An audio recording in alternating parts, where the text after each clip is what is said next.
آج لوگ کہہ نہیں دیتے کہ میں تو اس لیے گناہ کرتا ہوں کہ رشوت اس لیے لے لیتا ہوں کہ بچے چھوٹے 10 دنوں کی کم و بیش سفر، 3 دنوں کی بھوک اور پیاس، پر حق کے رستے میں امام حسین کو کوئی چیز کمزور نہیں کر سکی۔ اور پھر وہ جتنی باتیں لوگ کہہ سکتے تھے وہ ساری کہیں گئیں، ساری۔ اور آ کے عرض کرنے لگا حضور یہ کوئی معمولی دشمن نہیں، یہ وہ ظالم ہیں جو لاشوں پہ بھی گھوڑے دوڑا دیتے۔ تو امام علی مقام فرمانے لگے جو شہادت کا جذبہ لے کے نکلے وہ پھر انجام نہیں دیکھا کرتا۔ وہ انجام، وہ جتنی چیزیں جو استقامت کے رستے میں آ سکتی ہیں وہ ساری چیزیں رستے میں آئیں، پر امام علی مقام نے کسی چیز کی پرواہ نہیں کی۔ آج کا مسئلہ یہ ہے کہ آج لوگوں میں استقامت نہیں ہے۔ رات کو کچھ ہوتے ہیں، سویرے کچھ ہوتے ہیں، دوپہر کو کچھ ہوتے ہیں، شام کو کچھ ہوتے ہیں۔ ہمارا کل انداز تکلم کچھ اور ہوتا ہے، صبح کچھ اور ہوتا ہے۔ امام علی مقام میدان میں رہے، ایک میت گھر میں ہو جائے تو کئی دنوں تک آنکھ کھلتی نہیں، ہوش رہتا نہیں۔ سب سے زیادہ مصائب امام حسین نے دیکھے، سب سے زیادہ، اور گھوڑے پر بیٹھنے سے پہلے ساری تکلیفیں آپ دیکھ چکے تھے۔ باپ کا جنازہ اٹھانا آسان ہوتا ہے، بیٹے کا جنازہ اٹھانا بڑا مشکل ہوتا ہے، پر امام حسین نے بیٹوں کے جنازے اٹھائے۔ حضرت علی اصغر کی لاش کو امام حسین نے اپنے دست مبارک سے دفن کیا، اور جناب علی اکبر کی میت کو جب آپ اٹھا کے لا رہے تھے تو سیدہ زینب فرماتی ہیں کہ مجھے یوں کبھی لگتا تھا حسین کا قد بڑا ہے اور کبھی لگتا تھا علی اکبر کا قد بڑا ہے، اور فرماتی ہیں کہ پھر حضرت قاسم بن حسن کو بھی وہ اٹھا کے لائے، اور جناب عباس کے وجود سے الگ ہونے والے بازو انہوں نے لا کے حضرت عباس کے وجود کے ساتھ بھی رکھے۔ انہوں نے یہ سارا منظر دیکھا، لیکن جب حسین ابن علی اپنی دفعہ گھوڑے پہ سوار ہوئے تو لگتا یہ تھا کہ ان سے زیادہ بہادر کوئی نہیں۔ ایک جملہ بھی یزیدی فوج کے سامنے امام حسین نے کمزور نہیں کہا، ایک جملہ بھی، ایک فکرہ بھی کچا نہیں بولا، کہیں بھی کوئی منت نہیں کی، کسی جگہ بھی ان کے پائے استقلال میں کوئی لغزش نہیں آئی۔ جب لوگوں کو پتہ چل جائے کہ اب سامنے موت ہی موت ہے، سوائے اس کے چارہ کچھ بھی نہیں، تو بہت ساری رخصت اور اجازت تو دین بھی دیتا ہے، پر امام حسین کسی جگہ کسی رخصت پر عمل کرتے نظر نہیں آتے، ڈٹ کے بات کی، ڈٹ کے۔ اور پھر جب میدان میں نکلے، اللہ اکبر، تو ابن سعد کہنے لگا کہ اگر 2 کر کے ایک کر کے جاؤ گے تو یہ 45,000 کا لشکر سارا حسین کاٹ ڈالے گا، یک بارگی حملہ کرو گے تو بات۔ اتنی استقامت، اتنا۔ آج تو لوگ ڈپریشن کے مریض ہیں، آج تو لوگ ٹینشن کے مریض ہیں، ہر دوسری بات میں لوگ کہتے ہیں وہ بڑا، پر کس بات سے؟ مطلب کیا اپنے زندگی میں صرف جاب نہیں مل رہی، صرف بیماری آ گئی، صرف خرچہ نہیں گھر میں بڑا، کس بات کا ڈپریشن؟ امام حسین کی زندگی بتلاتی ہے وہ لوگ بھی کوئی دنیا میں کمال حاصل کر سکتے ہیں جو چھوٹی چھوٹی بات پہ روتے ہیں۔ مال بھی ہے، جوانی بھی ہے، گھر بھی ہے، مکان بھی ہے، بچے بھی ہیں، عزت بھی ہے، صرف پیسے نہیں۔ اور انسان ہے کہ آنکھیں نہیں کھل رہی، وہ سمجھتا ہے میں کسی کام کا ہی، فقط پیسے نہیں بس۔ او خدا کے بندو، امام علی مقام نے فرمایا سارا کچھ لٹا کے بھی جو میدان میں کھڑا رہے اسے حسین ابن علی کہا جاتا ہے، اسے حسین ابن علی کہا جاتا ہے۔ حسین ابن علی کی شان رفت کوئی کیا جانے، حسن جانے، علی جانے، نبی جانے، خدا جانے، کون جانے امام علی مقام کا معیار۔ تو امام حسین رضی اللہ تعالیٰ عنہ کی زندگی ہمیں بتاتی ہے کہ ذوق والی عبادت کرو۔ امام حسین کی زندگی ہمیں بتاتی ہے کہ جب تم سخاوت کرو تو پھر اپنی حیثیت سے بڑھ کر کرو، اور امام حسین کی زندگی ہمیں بتاتی ہے کہ دل میں کسی کے لیے کوئی بات نہ رکھو، صلح کرنے میں پہل کرو، محبتیں کرنے میں آگے بڑھو۔ اور امام حسین کی زندگی ہمیں بتلاتی ہے کہ جب دنیا میں تم نے کچھ کرنا ہے تو پھر ڈٹنا بھی سیکھو، پھر کھڑے ہونا بھی سیکھو۔ یہ نہ دیکھو کہ حالات، امام حسین نے ایک دن بھی حکومت نہیں کی، یزید نے 4.5 سال کی، لیکن قیامت تک دلوں پہ حکومت امام حسین کی رہے گی، امام حسین کی رہے گی، اس لیے کہ ان میں استقامت تھی۔ امام حسین کے ساتھ اس وقت 72 لوگ تھے، لیکن آج کائنات کا ذرہ ذرہ امام حسین کے ساتھ ہے۔ میں اکثر گزارش کرتا ہوں دوستوں سے، میں کہتا ہوں کربلا کا واقعہ کوئی حادثاتی نہیں ہے، اس کے پیچھے پوری ایک لاجک ہے، اس کے پیچھے پورا ایک فلسفہ ہے۔ ایسے ہی کوئی آدمی 3 دن بھوکا پیاسا رہ سکتا ہے، کسی آدمی کو صبح اس نے کھانا کھایا اور شام تک کھانا نہ ملے تو ٹانگیں کانپتی ہیں۔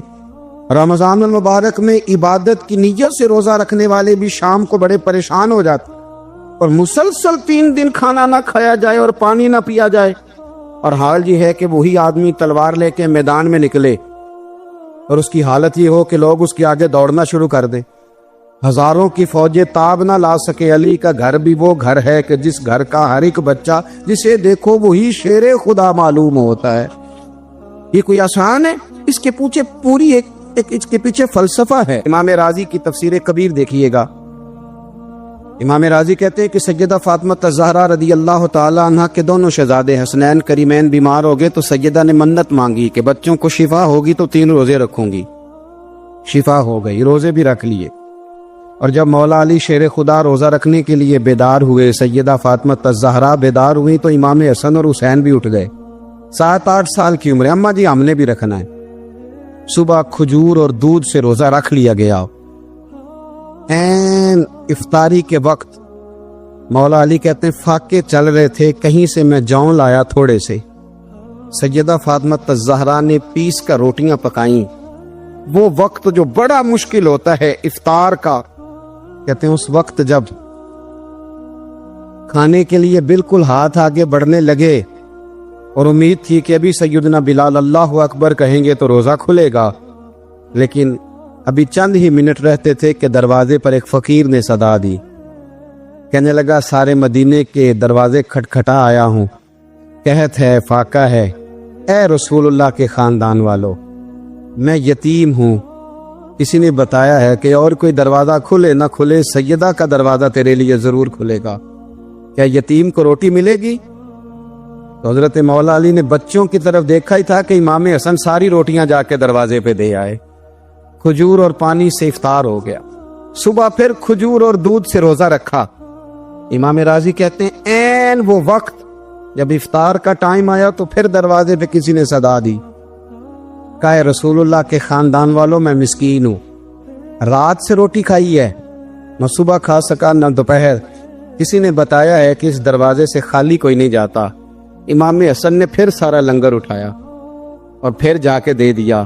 تیسرا دن پھر ہوا۔ مجھے لگتا ہے کہ جب افطار کا ٹائم آیا ہوگا نا تو یہ خود ہی سارے دروازے پہ دیکھتے ہوں گے، یہ کوئی آیا نہیں لینے والا ابھی تک۔ لگتا ہے کہ نظریں دروازے پہ تھیں۔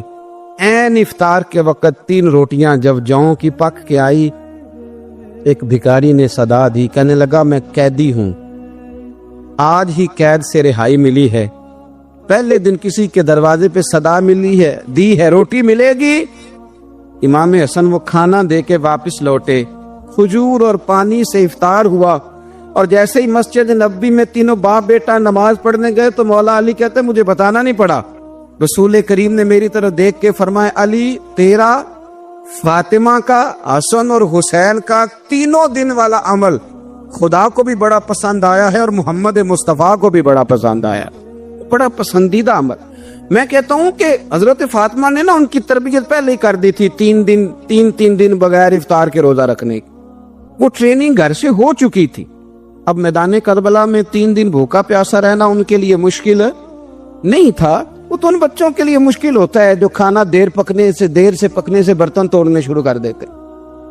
وہ بچے بلیک میل ہوتے ہیں جن کو ایک وقت ان کے پسند کا کھانا نہ ملے تو وہ گھر میں جو ہے وہ ادھم شروع کر دیتے ہیں، جن کی ماں نے عادت ڈالی ہو کہ بیٹا 3 دن بھوکے پیاسے رہنا ہوا تو رہ لینا، لیکن کسی بھی باطل کے ساتھ کمپرومائز نہ کرنا، ان کے لیے اتنا مشکل نہیں تھا۔ ان کی تربیت ہوئی، ان کی ٹریننگ ہوئی، پھر اللہ نے ان کی سیرت میں رنگ بھرے، ان کے کردار میں حسن آیا، وقار آیا۔ حضرت امیر معاویہ رضی اللہ تعالی عنہ نے ایک شخص کو بھیجا مدینہ منورہ شام سے، تو اس نے کہا میں نے امام حسین سے ملنا ہے، تعارف کیا ہے؟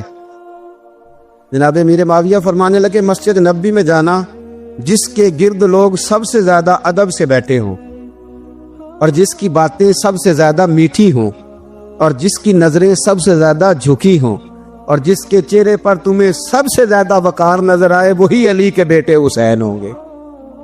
جو سب سے زیادہ تمہیں وہاں ماحول کے اندر جو شخص نظر آئے، پوچھنے کی ضرورت نہیں پڑے گی، وہ شخص کہتا میں مدینے آیا تو میں نے واقعی ایک شخص کو دیکھا، شہد کے گرد مکھیوں کا اتنا ہجوم نہیں ہوتا جتنا امام حسین کے گرد رسول اللہ کے غلاموں کا ہجوم تھا، لیکن نظریں جھکی ہوئی، باتیں میٹھی، لہجہ گداز گداز، لفظوں میں رانائی، اور لوگ کئی باتیں پوچھتے تو علی کے صاحبزادے ایک کا جملہ بولتے تو لگتا یہ کہ وہ جملہ سیدھا دل میں اترتا چلا جاتا ہے۔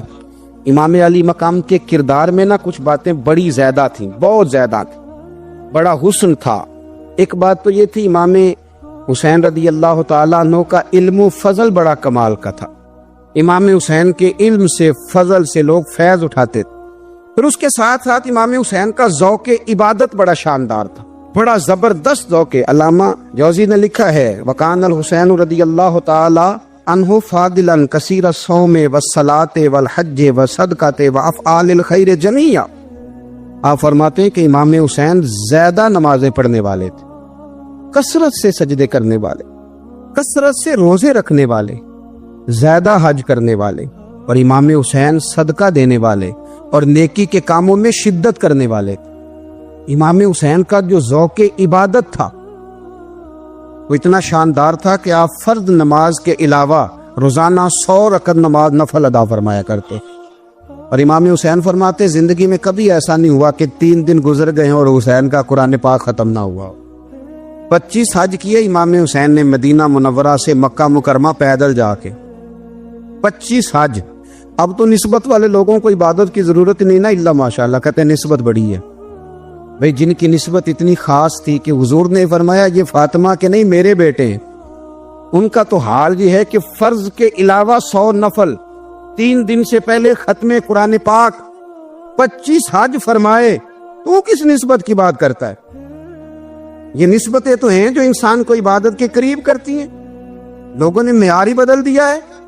حضرت سیدنا امام حسین کی شہادت کے بعد حضرت عبداللہ ابن زبیر رضی اللہ تعالیٰ عنہ نے قاتلان حسین سے خطاب کیا اور فرمانے لگے اللہ کی قسم تم نے اس شخص کو شہید کیا ہے جو راتوں کو لمبے لمبے قیام کرتا تھا، اور تم نے اس شخص کو شہید کیا ہے جس سے میں دن میں جب بھی ملتا تھا تو وہ روزے سے ہوتا تھا۔ تم نے اس شخص کو شہید کیا جو قائم اللیل تھا، صائم الدہر تھا، اس شخص کو تم نے شہید کیا۔ آپ کو پتہ ہے کہ میدان کربلا میں جب 9 محرم کو ابن سعد نے امام حسین سے کہا کہ جنگ کرو اگر یزید کی بیعت نہیں کرنی، تو امام حسین نے فرمایا 1 رات کی مہلت دے دو، 1 رات کی مہلت دے دو۔ حضرت امام زین العابدین کہتے ہیں میں نے اپنے والد گرامی سے عرض کی کہ ابا جی آپ جہاد سے دور جانے والے تو ہیں نہیں، آپ تو جہاد سے پیار کرنے والے، اور یہ بھی پتہ ہے مجھے کہ یہ جنگ اب ہو کے رہے گی، تو 1 رات کی مہلت دینے کا معنی کیا ہے؟ بھئی کل بھی لڑنا ہے اور رات بھی لڑنا ہے، تو ابا جی 1 رات کی مہلت۔ تو سیدنا امام حسین رضی اللہ تعالیٰ عنہ فرمانے لگے بیٹا رات کی مہلت اس لیے لی ہے کہ میں آج رات کھل کے اپنے رب کی عبادت کر لوں، میں استغفار کر لوں، میں لمبے سجدے کروں۔ اور کہا زین العابدین تو جانتا ہے نا کہ مجھے نماز سے، تلاوت سے، دعا سے اور استغفار سے بڑا پیار ہے۔ نماز سے مجھے پیار ہے، دعا سے مجھے پیار ہے، استغفار سے مجھے پیار ہے۔ فرمایا بیٹا میں نے اس لیے نہیں کہ میں چاہتا ہوں 1 رات اور دنیا میں رہوں۔ تو امام زین العابدین فرماتے ہیں امام علی مقام نے سجدے پہلے بھی بڑے کیے، پر 9-10 کی درمیانی رات جو ان کے سجدے تھے وہ میں نے کبھی نہیں دیکھے۔ فرماتے ہیں تیمم کے ساتھ وہ رات کی جو عبادتوں کا رنگ تھا وہ میں نے کبھی نہیں دیکھا۔ امام علی مقام کا عبادت کا ذوق تھا، شوق تھا، لذت تھی۔ آپ یقین کریں ایسے ایسے عجیب بہانے ہم لوگوں کہتے ہیں میرا نماز میں دل نہیں لگتا، تو میں کہتا ہوں تیرا گپ شپ میں کس طرح لگتا ہے، تیرا موبائل پہ کیسے لگتا ہے بھائی؟ یہ تو بھائی ذوق کی بات ہے۔ امام حسین کہتے ہیں مجھے قرآن پاک سے پیار ہے، مجھے تلاوت سے پیار ہے، مجھے دعا سے پیار ہے، مجھے استغفار سے پیار۔ جس کو جس چیز سے پیار ہوگا دل لگ جائے گا۔ ہم نے کبھی پیار کیا ہی نہیں اس سے، جن چیزوں سے پیار ہے وہاں دل لگ جاتا ہے۔ یہ ایک بہانہ ہے، ورنہ کثرت سے عبادت کرنا، ذوق پیدا کرنا، یہ تو اہل اللہ کا طریقہ ہے۔ والذین یبیتون لربہم سجدا وقیاما، رب کے بندوں کی علامت یہ ہے کہ وہ راتیں سجدے اور قیام میں گزار دیتے ہیں. تو امام حسین کی سیرت کا کمال ہے کہ ذوق عبادت رکھتے تھے. دوسری بات جو امام علی مقام کی سیرت میں بڑی شاندار ہے وہ یہ ہے کہ سخی بڑے تھے. ایک قول سنانا ہے آپ کو امام حسین کا، اور خواہش میری یہ ہے کہ میرے حاضرین اور ناظرین اس قول کو رٹا لگا کے یاد کریں، اس قول کو انشاءاللہ. یہ قول جو امام حسین کا ہے نا جی، یہ جس دن مجھے ملا تھا نا تو میں نے بھی رٹا لگا کے یاد کیا تھا، اور میرے پاس جتنی ڈائریاں ہیں شاید میں نے سب میں لکھا ہے. امام علی مقام رضی اللہ تعالیٰ عنہ فرماتے تھے اللہ کی رضا کے لیے کسی شخص کی ایک حاجت پوری کر دینا 1 مہینہ مسجد میں اعتکاف کرنے سے زیادہ درجہ رکھتا ہے. ایک بندے کی ایک حاجت پوری کر دینا 1 مہینہ پورا مسجد میں اعتکاف کرنے سے زیادہ درجہ رکھتا ہے. خدا کے بندے تو ہیں ہزاروں اور بنوں میں پھرتے ہیں مارے مارے، میں اس کا بندہ بنوں گا جس کو خدا کے بندوں سے پیار ہوگا. کسی بندے کی ایک حاجت پوری کرنا 1 مہینہ اعتکاف میں بیٹھنے سے زیادہ افضل ہے. اسی لیے تو میرے حبیب کریم علیہ السلام نے فرمایا تو رب کے بندوں کی حاجتیں پوری کرنے میں لگ جا، رب تیری حاجتیں پوری فرما دے گا. امام علی مقام فرماتے تھے ایک حاجت کسی کی پوری کرو.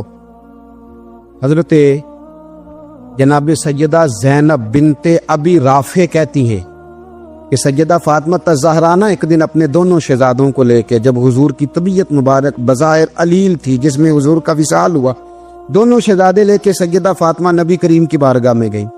کہنے لگی یا رسول اللہ میرے بچوں کو کچھ دیجئے. سیدہ پاک تو حضور اٹھ کے بیٹھ گئے، اس کندھے سے امام حسن کو لگایا اور اس سے امام حسین کو لگایا، اور فرمایا فاطمہ یہ جو میرا حسن ہے نا اس کو میں اپنی ہیبت اور سرداری دیتا ہوں، اور فرمایا یہ جو میرا حسین ہے نا حسین کو میں اپنی جرت اور سخاوت دیتا ہوں. میرا حسین جرت مند ہوگا اور سخی ہوگا. داتا گانج بخش علی حجویری، امام الاولیاء، سید الاسفیاء، داتا صاحب کشف المعجوب میں فرماتے ہیں ایک دن نا امام حسین کے پاس ایک شخص آیا بڑی دور سے کچھ مانگنے کا، حضور کچھ دیجئے. وہ شخص کہتا ہے کہ میرا ظرف یہ تھا کہ 4-5 دینار ملیں گے. تو امام حسین فرمانے لگے تھوڑی دیر بیٹھ جا، رزق آ رہا ہے. تو امام حسین کو حکومت وقت کی طرف سے نا 5 تھیلیاں ملی جس میں ایک تھیلی میں 500 اشرفیاں تھی.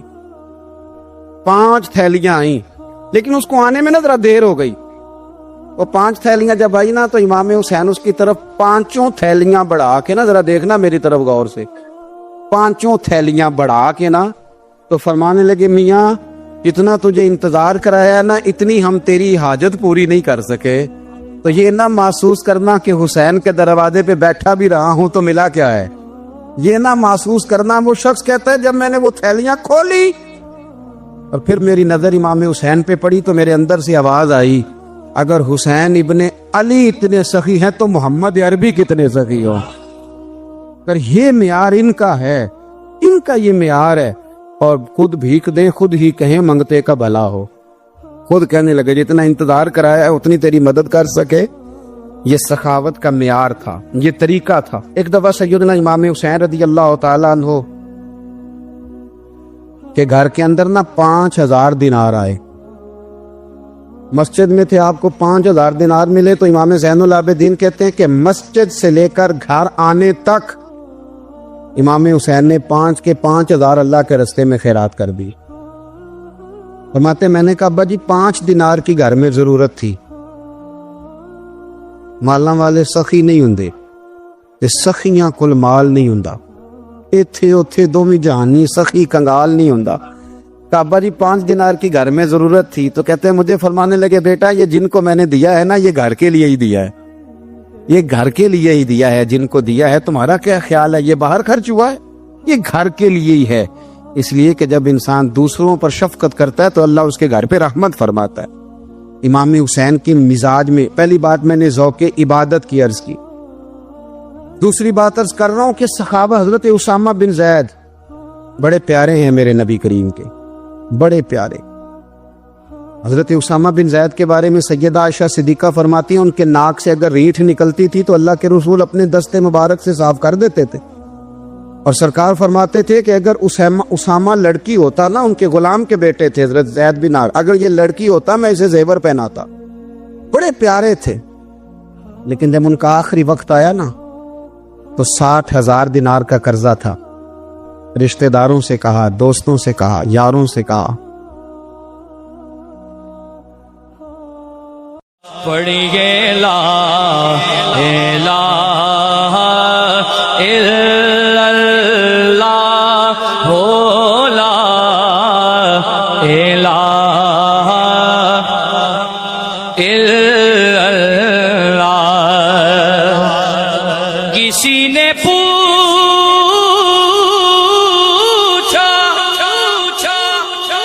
کہ جنت کی کوئی قیمت ہے،